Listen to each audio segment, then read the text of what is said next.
Friends, welcome to my channel Hanvidi vlogs Kannada. ಇವತ್ತು ನಾನು mushroom gravy ರೆಸಿಪಿನ ನಿಮ್ಮ ಜೊತೆ ಶೇರ್ ಮಾಡ್ತಾ ಇದ್ದೀನಿ. ಫಸ್ಟ್ ನಾನಿಲ್ಲಿ 7 ರಿಂದ 8 ಗೋಡಂಬಿನ ಬಿಸಿ ನೀರಲ್ಲಿ ನೆನೆಸ್ತಾ ಇದ್ದೀನಿ. ಒಂದು 200 ಗ್ರಾಮ್ ಅಷ್ಟು ಮಶ್ರೂಮ್ ಇದೆ. ನಾನಿಲ್ಲಿ ಮಶ್ರೂಮ್ನ ಒಂದು ಔಟರ್ ಲೇಯರ್ನ ತೆಗೆದು ಕ್ಲೀನ್ ಮಾಡ್ಕೊತಾ ಇದ್ದೀನಿ. ಮಶ್ರೂಮ್ ಅಲ್ಲಿ ತುಂಬಾನೇ ಹೆಲ್ತ್ ಬೆನಿಫಿಟ್ಸ್ ಕೂಡ ಇದೆ. Low calories, high nutritious and high fibre and vitamin D ಇರೋದ್ರಿಂದ ಮಕ್ಕಳ ಬೋನ್ ಸ್ಟ್ರಾಂಗ್ ಆಗ್ಲಿಕ್ಕೆ ಇದು ತುಂಬಾನೇ ಹೆಲ್ಪ್ ಮಾಡುತ್ತೆ. ಈಗ ಒಂದು ಮಿಕ್ಸರ್ ಜಾರ್ಗೆ 2 ಟೊಮೊಟೊ, ನೆನೆಸಿಟ್ಕೊಂಡಿರುವಂತಹ ಗೋಡಂಬಿ, ಶುಂಠಿ, ಬೆಳ್ಳುಳ್ಳಿ ಇದಿಷ್ಟು ನುಣ್ಣಗೆ ರುಬ್ಕೋತಾ ಇದ್ದೀನಿ. ಈಗ ಒಂದು 2 ಮೀಡಿಯಂ ಸೈಜ್ ಈರುಳ್ಳಿನ ಸಣ್ಣದಾಗಿ ಚಾಪ್ ಮಾಡ್ಕೋತಾ ಇದ್ದೀನಿ.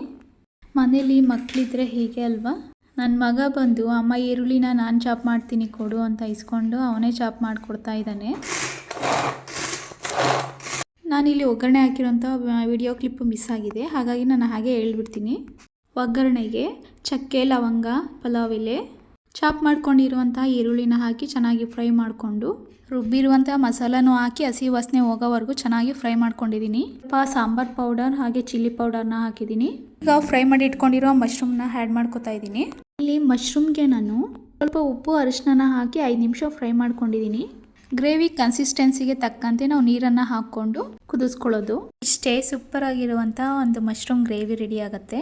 ಗ್ರೇವಿನ ಚಪಾತಿಗೆ, ಅನ್ನಕ್ಕೆ ಅಥವಾ ಮುದ್ದೆಗೆ ಕೂಡ ಚೆನ್ನಾಗಿರುತ್ತೆ. ಇತ್ತೀಚೆಗೆ ನನ್ನ ಮಗನಿಗೆ ಜಾಮೂನ್ ತುಂಬ ಇಷ್ಟ ಆಗಿಬಿಟ್ಟಿದೆ. ಅವನು ಅವಾಗ ಕೇಳ್ತಾ ಇರ್ತಾನೆ ಜಾಮೂನ್ ಮಾಡಿಕೊಡಮ್ಮ ಅಂತ, ಹಾಗಾಗಿ ಮಾಡ್ತಾ ಇದ್ದೆ. ಈ ಜಾಮೂನ್ ಪೌಡರ್ಗೆ ನಾನು ಸ್ವಲ್ಪನೇ ನೀರು ಹಾಕ್ಕೊಂಡು ಹಿಟ್ಟನ್ನು ಚೆನ್ನಾಗಿ ನಾದ್ಕೋತಾ ಇದ್ದೀನಿ. ಇದಕ್ಕೆ ಸ್ವಲ್ಪ ಎಣ್ಣೆ ಅಥವಾ ತುಪ್ಪನ ಹಾಕ್ಕೊಂಡು ಈ ಥರ ಸಾಫ್ಟಾಗಿ ಕಲಸಿಡಬೇಕು. ಇದನ್ನು ನಾನು ಒಂದು 1/2 ಅವರ್ ರೆಸ್ಟ್ ಮಾಡಲಿಕ್ಕೆ ಇಡ್ತೀನಿ. ಈಗ ಇನ್ನೊಂದು ಕಡೆ ಸಕ್ಕರೆ ಪಾಕ ಕುದಿಲಿಕ್ಕೆ ಇಟ್ಟಿದ್ದೀನಿ. ಇದಕ್ಕೆ ನಾನು ಒಂದು 3 ಏಲಕ್ಕಿನ ಸಿಪ್ಪೆ ತೆಗೆದು ಪುಡಿ ಮಾಡ್ಕೊತಾ ಇದ್ದೀನಿ. ಏಲಕ್ಕಿ ಸಿಪ್ಪೆನ ನಾನು ವೇಸ್ಟ್ ಮಾಡಲ್ಲ, ಈ ಥರ ಟೀ ಪೌಡರ್ಗೆ ಹಾಕಿ ಮಿಕ್ಸ್ ಮಾಡಿ ಇಟ್ಕೋತೀನಿ. ಟೀ ತುಂಬ ಚೆನ್ನಾಗಿರುತ್ತೆ. 1.5 ಕಪ್ ಸಕ್ಕರೆಗೆ 1 ಕಪ್ ಆಗೋಷ್ಟು ನೀರನ್ನ ಹಾಕಿ ಕುದಿಲಿಕ್ಕೆ ಇಟ್ಟಿದ್ದೆ. ಏಲಕ್ಕಿ ಪುಡಿನೂ ಹಾಕಿ ಸಕ್ಕರೆ ಕರಗೋವರೆಗೂ ಕುದಿಸ್ಕೊಂಡ್ರೆ ಸಾಕು, ಅದು ಪಾಕ ಬರೋದೆಲ್ಲ ಏನೂ ಬೇಕಾಗಿಲ್ಲ. ಈಗ ಒಂದು ತಟ್ಟೆಗೆ ತುಪ್ಪನ ಹಾಕಿ ಸೋರ್ಕೋತಾ ಇದ್ದೀನಿ. ಹಿಟ್ಟು ಕೂಡ ಚೆನ್ನಾಗಿ ನೆಂದಿದೆ. ಈಗ ಇದನ್ನು ಚಿಕ್ಕ ಉಂಡೆಗಳನ್ನ ಮಾಡ್ಕೋತಾ ಇದ್ದೀನಿ. ಈ ಸೈಜಲ್ಲಿ ಮಾಡಿಕೊಂಡ್ರೆ ಸಾಕು, ಅದು ಡಬಲ್ ಆಗುತ್ತೆ.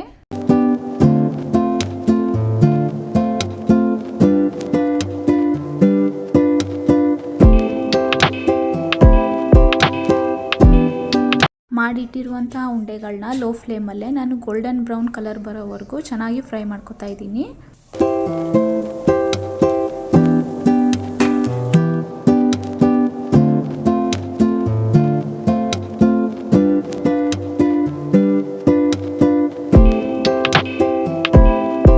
ಈ ಕಲರ್ ಬಂದರೆ ಸಾಕಾಗತ್ತೆ. ಈಗ ಇವನ್ನೆಲ್ಲ ಸಪ್ರೇಟ್ ಎತ್ತಿಟ್ಕೋತಾ ಇದ್ದೀನಿ. ಸಕ್ಕರೆ ಪಾಕಕ್ಕೆ ಒಂದು 1/4 ಭಾಗದಷ್ಟು ನಿಂಬೆಹಣ್ಣು ಇಂಟ್ಕೋತಾ ಇದ್ದೀನಿ. ನಿಂಬೆಹಣ್ಣು ಹಾಕೋದ್ರಿಂದ ಟೇಸ್ಟ್ ತುಂಬ ಚೆನ್ನಾಗಿರುತ್ತೆ.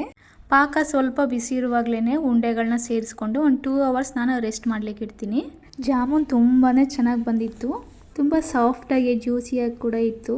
ಉಂಡೆಗಳನ್ನ ಲೋ ಫ್ಲೇಮಲ್ಲಿ ಬೇಯಿಸೋದ್ರಿಂದ ಒಳಗಡೆ ಕೂಡ ತುಂಬ ಚೆನ್ನಾಗಿ ಬೆಂದಿರುತ್ತೆ. ಯಾರೆಲ್ಲ ನನ್ನ ಚಾನಲ್ನ ನೋಡ್ತಾ ಇದ್ದೀರಾ ದಯವಿಟ್ಟು ಸಬ್ಸ್ಕ್ರೈಬ್ ಮಾಡ್ಕೊಂಡು ನೋಡಿ. ವಿಡಿಯೋ ಇಷ್ಟ ಆದರೆ ಲೈಕ್ ಮಾಡಿ. ಸಿಗೋಣ ನೆಕ್ಸ್ಟ್ ವಿಡಿಯೋದಲ್ಲಿ. Until then take care.